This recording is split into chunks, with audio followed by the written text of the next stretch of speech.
ತರಬೇತಿ ಕೇಂದ್ರ ಶಿರಗುಪ್ಪಿ ಗ್ರಾಮೀಣ ಮಟ್ಟದಲ್ಲಿ ಹೆಚ್ಚು ಮಕ್ಕಳಿಗೆ ಗುಣಮಟ್ಟದ ಶಿಕ್ಷಣಕ್ಕಾಗಿ ಶ್ರಮಿಸುತ್ತಿರುವ ತಮ್ಮೆಲ್ಲರ ಹೆಮ್ಮೆಯ ಸಂಸ್ಥೆಯಾಗಿದೆ. 15ನೇ ವರ್ಷದ ಬೇಸಿಗೆ ರಜೆ ಶಿಬಿರ 2024 1ರಿಂದ 10ನೇ ತರಗತಿವರೆಗೆ ಗಣಿತ, ಇಂಗ್ಲಿಷ್, ವಿಜ್ಞಾನ ಹಾಗೂ ಇಂಗ್ಲಿಷ್ ಗ್ರಾಮರ್ ವಿಷಯಗಳನ್ನು ಬೋಧಿಸಲಾಗುವುದು. 4 ಮತ್ತು 5ನೇ ತರಗತಿಗಳಿಗೆ ನವೋದಯ, ಸೈನಿಕ್, ಆಳ್ವಾಜ್, ಮೊರಾರ್ಜಿ ತರಬೇತಿ ಕೊಡಲಾಗುವುದು. ಸೂಚನೆ: ಶಾಲಾ ವಿಷಯಗಳ ಜೊತೆಗೆ ನೈತಿಕ ಶಿಕ್ಷಣ, ಅಭ್ಯಾಸ ಕೌಶಲ್ಯ, ಸಂಸ್ಕಾರ ಶಿಬಿರ ನಡೆಸಲಾಗುವುದು. ಪ್ರವೇಶಕ್ಕಾಗಿ ಸಂಪರ್ಕಿಸಿರಿ.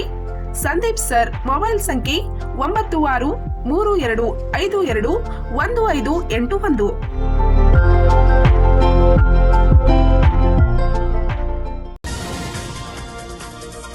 ಯಲ್ಲಮ್ಮನ ಗುಡ್ಡದಲ್ಲಿಯೇ ಅತಿ ದೊಡ್ಡ ಜಾತ್ರೆ ಎಂದು ಪ್ರಸಿದ್ಧಿ ಹೊಂದಿರುವ ಖಡಕ್ಲಾಡ್ ಜಾತ್ರೆ ಭಕ್ತರಿಂದ ಕರ್ಪೂರ ಅರ್ಪಣೆ. ಮಾರ್ಚ್ 3ರಂದು ಅಮರಾಯಿ ಜಾತ್ರೆ.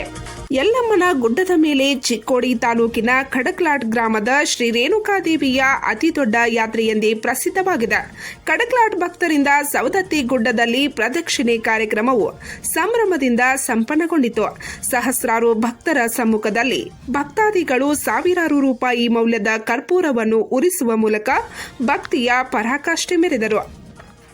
ಬುಧವಾರ ಫೆಬ್ರವರಿ 28ರಂದು ಸಂಜೆ 4 ಗಂಟೆಯಿಂದ ಅಪಾರ ಭಕ್ತರು ಸೇರಿ ಕರ್ಪೂರ ದಹನ ಕಾರ್ಯಕ್ರಮಕ್ಕೆ ಚಾಲನೆ ನೀಡಲಾಯಿತು. ಸುಮಾರು 2 ಗಂಟೆಗಳ ಕಾಲ ಈ ಕಾರ್ಯಕ್ರಮ ನಡೆಯಿತು. ಸಂಜೆ 6 ಗಂಟೆಗೆ ದಾನಿಗಳು ಹಾಗೂ ಗ್ರಾಮ ಪಂಚಾಯಿತಿ ಅಧ್ಯಕ್ಷ ರಾಕೇಶ್ ಚಿಂಚನೆ, ಮಾಜಿ ಉಪಾಧ್ಯಕ್ಷ ಕುಮಾರ್ ಪಾಟೀಲ್, ರಮೇಶ್ ವನ್ಕುಂದ್ರೆ, ವೃಷಭ್ ಉಪಾಧ್ಯ, ಬಿರಾ ಖರಾಕರ್, ಸಚಿನ್ ಶಹಾ, ಸಂದೀಪ್ ಕಮತೆ ಸೇರಿದಂತೆ ಜಾತ್ರಾ ಸಮಿತಿ ಸದಸ್ಯರು, ದೇವಸ್ಥಾನ ಜೀರ್ಣೋದ್ಧಾರ ಸಮಿತಿ ಸದಸ್ಯರ ಇವರ ಸಮ್ಮುಖದಲ್ಲಿ ಸಾವಿರಾರು ಭಕ್ತರಿಂದ ರೇಣುಕಾದೇವಿಗೆ ಮಹಾ ಆರತಿ ನೆರವೇರಿಸಲಾಯಿತು. ನಂತರ ತಾಯಿ ಎಲ್ಲವಗೆ ಉದೋ ಹುದೋ ಎಂದು ಭಂಡಾರ ಮತ್ತು ಹಣವನ್ನು ದೇವಿಯ ಮೇಲೆ ಅರ್ಪಿಸಲಾಯಿತು. ಬಳಿಕ ಸಮಿತಿಯಿಂದ ಹಾಗೂ ಅರ್ಚಕರಿಂದ ಭಕ್ತರಿಗೆ ಭಂಡಾರ ಪ್ರಸಾದ ವಿತರಿಸಲಾಯಿತು. ಬಸ್, ದ್ವಿಚಕ್ರ ವಾಹನ ಹಾಗೂ ಇತರೆ ವಾಹನಗಳಲ್ಲಿ ಗುಡ್ಡಕ್ಕೆ ತೆರಳಿದ ಭಕ್ತರು ಸಂಜೆ 7ರ ನಂತರ ಗ್ರಾಮಕ್ಕೆ ಮರಳಿದರು. ತಡರಾತ್ರಿ ಎತ್ತಿನ ಗಾಡಿ, ಕುದುರೆ ಗಾಡಿ, ಟ್ರ್ಯಾಕ್ಟರ್, ಟಾಟಾ ಎಸ್ ಹಾಗೂ ಕಾಲ್ನಡಿಗೆಯಲ್ಲಿ ಭಕ್ತರು ಗ್ರಾಮದತ್ತ ಸಾಗಿದರು. ಮಾರ್ಚ್ 3ರಂದು ಗ್ರಾಮದ ಅಮರಾಯಿ ಜಾತ್ರೆ ಮತ್ತು ಅದೇ ದಿನ ಎಲ್ಲ ಭಕ್ತರು ಗ್ರಾಮವನ್ನು ಪ್ರವೇಶಿಸಲಿದ್ದಾರೆ. ಸವದತ್ತಿ ಗುಡ್ಡದಲ್ಲಿ ವರ್ಷದ ಅತಿ ದೊಡ್ಡ ಜಾತ್ರೆ ಎಂದು ಖ್ಯಾತಿ ಪಡೆದಿರುವ ಈ ಯಾತ್ರೆಯಲ್ಲಿ ಶ್ರೀ ರೇಣುಕಾ ದೇವಸ್ಥಾನದ ಜೀರ್ಣೋದ್ಧಾರ ಸಮಿತಿ, ಶ್ರೀ ರೇಣುಕಾ ಯಾತ್ರೆ ಸಮಿತಿ, ದಾನಿಗಳು, ಭಕ್ತರು, ಗ್ರಾಮಸ್ಥರು ಹೆಚ್ಚಿನ ಸಂಖ್ಯೆಯಲ್ಲಿ ಉಪಸ್ಥಿತರಿದ್ದರು.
ಪಂಚ್ ನ್ಯೂಸ್ಗಾಗಿ ಸವದತ್ತಿಯಿಂದ ಕೃಷ್ಣ ಅರ್ಗೆ.